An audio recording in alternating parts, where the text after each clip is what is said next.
تحياتي لكم متابعينا الكرام. تقام اليوم الأربعاء في 9 مساء مباراة الأهلي وأوكلاند سيتي النيوزيلندي في افتتاح بطولة كأس العالم للأندية المقامة بالمغرب، وإليكم الأقمار والقنوات التي ستذيع المباراة.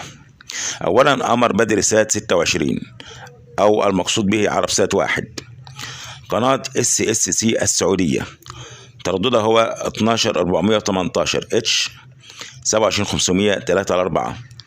تردد إضافي آخر هو 12380 اتش 7500 3/4.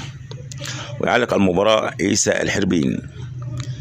تاني أمر معانا إن شاء الله هو أمر هودبرد، تذاع المباراة على قناة سبورت، ترددها هو 11488 اتش أو أفقي 27500 معدل تريم 27500 3/4.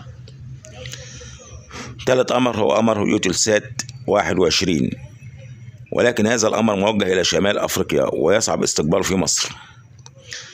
وتنقل مباراة الأهلي القناة المغربية الرياضية الأرضية على هذا القمر، وترددها هو 11617 في يعني رأسي 27500 3/4.